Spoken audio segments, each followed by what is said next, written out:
창업 벤처에 대해서 세액 감면 부분 설명 부탁드리겠습니다. 네, 우리가 벤처 예전에 인증이라고 그랬지만 지금은 벤처 확인이라고 그러죠. 벤처 확인이 많이 어려워졌죠. 벤처 확인을 받기 위해서 부단히 많이 노력들을 하십니다. 그만큼 커다란 혜택들이 많이 있기 때문이겠죠. 그 중에서도 이제 세제 혜택이 있는데 이 세제 혜택은 창업 벤처에만 해당이 됩니다. 창업 벤처란 게 뭐냐면 창업한 지 3년 이내에 벤처 확인을 받으셔야 되는 것이 이제 창업 벤처죠. 이것도 마찬가지로 아까 조세특례제한법 제6조 창업 중소기업 등에 대한 세액 감면 중에 벤처 분야에 대한 규정이 따로 있습니다. 요 얘기인데요. 먼저 창업 3년 이내에 벤처기업으로 확인을 받으셔야 되고요. 두 번째는 업종은 아까 얘기한 업종과 동일합니다. 조특법 6조 3항에 열거되어 있기 때문에 같이 보시면 될 것 같고요. 감면율이 중요한데요. 감면율. 그럼 법인세를 얼마나 감면받느냐? 5년 동안 50% 감면받습니다. 5년 동안 50% 법인세를 감면받습니다. 그 뒤에도 사실 법인세가 아닌 취득세는 75%, 그 다음에 재산세는 3년 동안 면제, 2년 동안 55% 내는 세제 혜택도 있기 때문에 이 창업 벤처 확인을 받는 것은 법인세를 절감하고 기타 다른 세제 혜택도 받는데 굉장히 큰 혜택이라고 볼 수 있는 거죠. 마찬가지로 이 벤처도 이게 창업에 대한 얘기를 하고 있는 거거든요. 아까 그 청년 창업이나 그냥 중소기업 그냥 창업이나 이 벤처 창업이나 다 창업에 관련된 것들을 얘기하고 있기 때문에 이것도 역시 창업에 해당되는지를 면밀히 살펴보아야 됩니다. 아까와 마찬가지로 연속선상에 개인 사업을 하다가 법인으로 바꿨다거나 그 다음에 같은 지역에서 같은 업종을 폐업하고 다시 했다거나 이런 모든 조건들을 구체적으로 살펴봐야 될 필요성이 있습니다. 지금은 그런 것들을 살펴보는 시간이 아니라 요 창업 벤처에 대한 세액 공제를 소개해 드리는 시간이기 때문에 구체적으로 여기에 대해서는 말하지 않고 나중에 좀 얘기를 하도록 하겠습니다. 네, 두 번째 창업 벤처에 대한 세액 공제를 말씀드렸습니다. 네, 정부에서 가장 관심이 많은 고용증대. 고용증대에 대한 내용 부분이 올해 세법 개정을 통해서 여러 가지가 통합됐다고 들었습니다. 또 어떻게 적용되는지 자세한 설명 부탁드리겠습니다. 네, 우리가 흔히 고용을 증대하거나 고용을 잘 유지하거나 하면 여러 가지 혜택들이 많았었죠. 고용 증대 세액 공제, 사회보험료, 거기에 따른 사회보험료 세액 공제, 경단료 세액 공제, 그다음에 정규직 전환, 그다음에 육아휴직 복직자 이런 여러 가지들이 있었는데 이것들이 올해 세법이 개정되면서 이제 하나로 통합됐습니다. 뭐냐면 통합 고용 세액 공제로 이렇게 명칭이 하나로 됐죠. 여기 조세특례 제한법 29조의 8에 보면 이렇게 나오죠. 법문을 다 읽어보면 머리 아프기 때문에 이렇게 되는 겁니다. 상시 근로자의 수가 그러니까 직전 과세 년도의 수보다 증가한 경우에는 각 호에 따른 금액을 더한 금액을 소득세 또는 법인세에서 공제한다. 이렇게 돼 있습니다. 요 말은 좀 괜찮게 편하게 쉬울 수도 있는데 다시 풀어서 말씀을 드리면 아까 말씀드린 그런 각 호에 해당되는 그런 인원이 전년도에 비해서 올해 늘어났다면 거기에 해당되는 것만큼 공제를 해준다는 거예요. 세액 공제를 해준다는 건데 큽니다. 먼저 이제 청년 정규직 장애인 60세 이상 경단 여성을 고용을 했을 경우 이 인원이 고용했을 경우가 아니라 이 인원이 전년도에 비해서 올해 한 명 이상 늘어났을 경우 한 명당 수도권은 1,450만 원을 공제해 주고요. 비수도권은 1,550만 원을 공제해 줍니다. 굉장히 큰 거죠. 그 다음에 이 인원을 제외한 상시 근로자가 인원이 늘어났을 경우 수도권은 850만 원, 그 다음에 비수도권은 950만 원을 공제해 줍니다. 굉장히 크죠. 여기서 올해 늘어난 것이 정규직 전환자, 그 다음에 육아휴직 복직자는 1,300만 원씩 공제를 해준다는 거예요. 이것이 통합 고용 세액 공제로 인한 세액 공제인데 이것도 굉장히 큽니다. 이렇게 이런 해당되시는 분들에 대한 인원이 전년도에 비해서 늘어날 경우 계속해서 이렇게 빼주는데 아까도 말씀드렸지만 이제 우리가 생각해봐야 될 것이 이제 최저한세죠. 이렇게 해서 많이 빼더라도 우리가 보통 대표님들 법인 세율이 이제 9.9% 아니면 20.8%잖아요.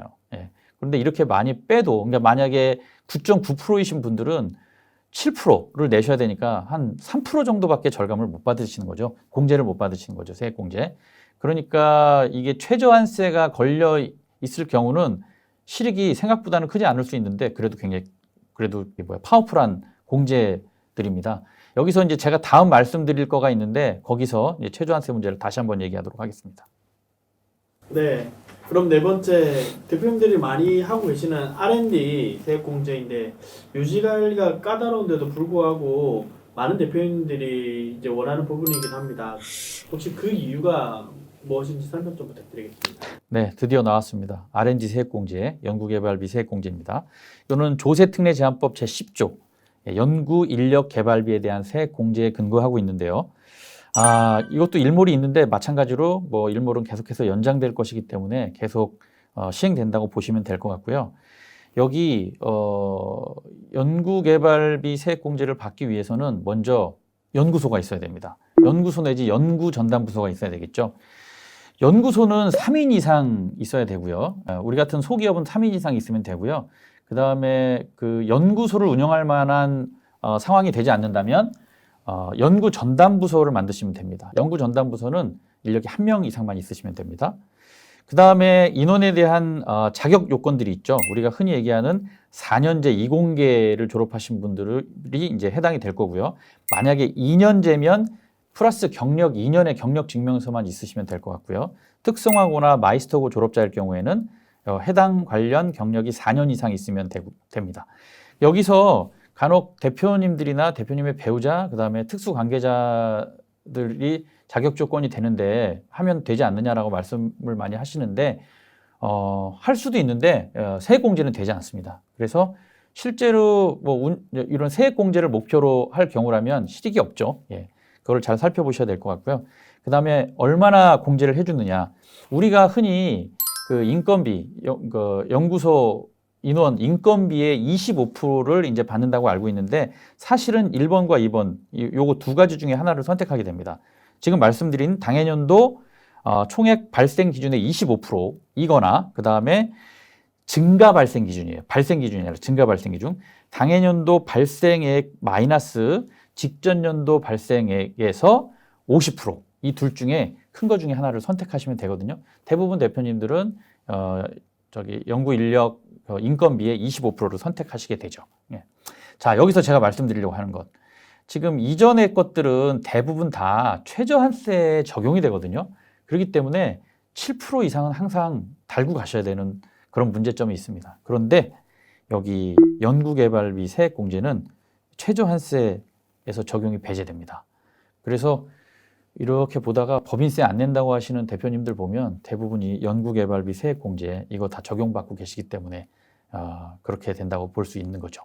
그러신 분들에 대해서 많은 부러움을 사고 있는데 이런 연구개발비 세액공제는 예전에 실제로 운영을 하지 않으면서 이 세액공제 받으려고 했다가 굉장히 많은 문제가 있었죠. 실사 나와서 전부 다 다시 과세되고 가산세도 되고 이런 문제들이 있기 때문에 지금은 실제로 운영하지 않는 대표님들이 뭐 세액 공제만을 위해서 하진 않습니다. 근데 운영을 하더라도 아까 말씀하신 것처럼 이게 굉장히 까다로워요. 왜냐하면 뭐 사전에 신고도 해야 되고 연구 일지라든가 기타 등등에 갖춰야 될 것, 보고해야 될 것들이 많기 때문에 좀 까다로운데 까다로운 만큼 커다란 혜택이 있는 만큼 해당되시는 대표님들은 꼭 연구소나 연구전담부서 만드셔서 세액공제 받으시기를 추천드립니다. 네, 지금까지 세액감면 4가지에 대해서 잘 설명해 주셨는데 또 다른 법인세 절세 방안에 대한 내용이나 또 주의할 사항 대표님들에게 마지막으로 당부드릴 말씀 부탁드리겠습니다. 네, 아까 말씀드린 것처럼 그냥 공제액을 말씀드린 것이 아니라 세액공제죠. 예. 이미 세금이 나왔는데 거기서 공제되는 세액공제를 지금 4가지를 큰 거를 말씀드렸고요. 그렇지만 이 4가지는 사실상 이렇게 지내다 보면 많이 해당되지 않는 대표님들이 또 대부분이에요. 이 대표님들은 뭐냐면 이제 판관비에서 처리해야 될 것에 대한 관심이 높을 수 있거든요. 맞습니다. 예, 판관비를 많이 만들어 놓으면 법인세를 많이 안 내게 되겠죠. 예. 그러니까 판관비를 구성하는 여러 항목 중에 제일 큰 것이 뭐냐? 그럼 바로 급여 상여예요. 급여 상여인데 제가 이제 자료를 하나 띄워 드릴 거예요. 여기 이제 2008년 9월에 나온 판례 하나를 소개해 드릴 건데 임원에게 지급된 상여금을 원래 상여금, 그러니까 급여 상여의 가장 핵심은 대표님 가져가느냐 못 가져가느냐 문제가 아니라 비용 처리를 받느냐 못 받느냐예요. 이게 손비 처리 되느냐 안 되느냐거든요. 다 가져가고 손비 처리를 대부분 대표님들이 받죠. 그런데 그중에 일부에서 손비 처리를 안 해주는, 그것으로 인해서 다툼이 나고 판결이 안 해주는 걸로 나서 세금을 내시는 대표님들이 이제 생기시는 거죠. 이게 그 판례 중에 하나인데요. 상여금을 지급했는데 이게 손비 처리로 안 해주겠다는 거예요. 송금 불산입하겠다는 거죠. 그래서 납세자가 억울해서 이제 재판을 걸었죠. 예, 재판을 걸었는데 국승, 이게 뭐냐면 진 거예요. 예, 송금 불산입하겠다는 거예요. 내용이 뭐냐면 요지가 이런 거죠. 정관에 임원의 상여금에 관한 아무런 규정이 없는 점, 그리고 제출된 이사회 의사록에 인주가 묻어 나오는 점. 인주가 묻어 나온다는 점은 뭔가요? 급조했다는 거예요. 부랴부랴 만들었다는 거죠. 세 번째, 그 다음에 임원들별 구체적인 지급 사유 및 성과 상여금 산정 기준 및 특별 기여를 하였다고 볼 수 있는 자료가 없는 점으로 미루어 보아 손금 불산입이 타당함. 그래서 여기 비용 처리 안 해주고 세금 다 내신 거예요. 자, 이런 사례를 제가 왜 말씀드리냐면 우리가 급여 상여를 이렇게 가져오고 있는데 자칫 잘못하면 비용 처리 못 받고 비용 처리 안 되고 세금 내셔야 되는 상황이 될 수가 있기 때문에 대부분의, 그러니까 세액 공제도 좋지만 여기 판관비에서 특히 급여 상여를 가져가면서 이것이 부인당하게 되면 이거 너무 억울하지 않습니까? 그래서 어떻게 처리를 하고 어떻게 준비해야 되는지를 다시 한번 정리해서 말씀드리려고 얘기를 하는 겁니다. 급여 상여의 핵심은 손비 처리고요. 그러려면 첫째, 규정이 있어야 됩니다. 뭐 상여금에 대한 규정, 급여에 대한 규정이 있어야 되는데 제가 뭐 여러 번 말씀을 드렸는데 아직도 이제 정관에 여러 가지 조건이나 한도를 마련해 놓지 않았거나 이런 규정이 없으신 대표님들이 있는데 반드시 규정이 있어야 됩니다. 여기 아무런 규정이 없는 점하고 첫 번째 얘기를 했잖아요. 규정이 있어야 됩니다. 정확하고 합당한 규정이 있어야 되고요. 두 번째, 이것을 지급해야 되는 근거도 마련되어 놓아야 되는 거죠. 뭐 그 성과 상여금 같은 경우는 이익이 얼마나 됐을 때 몇 프로를 지급할 수 있다, 이런 것들도 규정으로 만들어 놓으면 좋을 것 같고요. 그냥 지급하는 것이 아니라 내가 그 법인의 성과에 기여했고 그만큼 상여를 받을 수 있다는 근거를 명확히 해놓으시면 좋을 것 같고요. 여기 의사록 얘기도 나왔죠.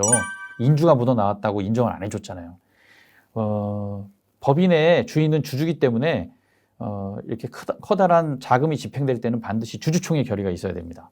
이사회 결의도 있어야 되고요.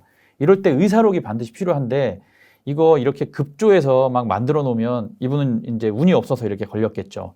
그래서 매년 제대로 집행을 하고 그 다음에 의사록을 만들어 놓고 차곡차곡 모아두면 이런 일은 없겠죠. 그래서 매년 작성하고 절대로 급조하지 말아야 된다. 이 얘기를 특별히 대표님들께 드리고 싶었습니다. 네, 오늘 영상 자세히 설명해 주셔서 감사합니다. 아마 질문 사항들이 많으실 것 같은데요. 영상 하단에 신청 링크를 통해서 질문 주시면 저희 수석연구원님께서 자세히 답변 드릴 것 같습니다. 네, 오늘은 법인세를 절감할 수 있는 세액 공제 방법과 그 다음에 이제 손비 처리 받을 수 있는 급여 처리 방법에 대해서 이제 간단하게 설명을 드렸습니다. 뭐 평범한 얘기긴 하지만 우리가 이것들을 제대로 준비하지 않으면 불필요하게 더 세금을 많이 내는 일이 발생할 수 있기 때문에 꼭 준비해 주시고요. 제가 늘상 말씀드리지만 선제적 조치를 통해서 손해는 예방하고 이익은 극대화한다. 이것은 법인을 운영하는 데 있어서 정말 중요한 얘기인 것 같습니다. 제 컨설팅 철학이기도 하고요. 오늘 간단하게 말씀드렸는데 시청해 주셔서 감사드리고 다음에 더 좋은 내용으로 찾아뵙도록 하겠습니다. 고맙습니다.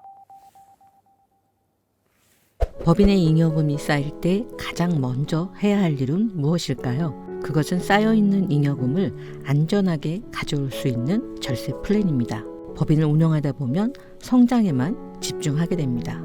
하지만 그것은 매우 위험한 일입니다. 왜냐하면 자산의 증가 속도보다 세금의 증가 속도가 훨씬 더 빠르기 때문입니다. 하지만 회사의 성장과 동시에 절세 플랜을 세운다면 세금 걱정 없는 자산가가 될 수 있습니다.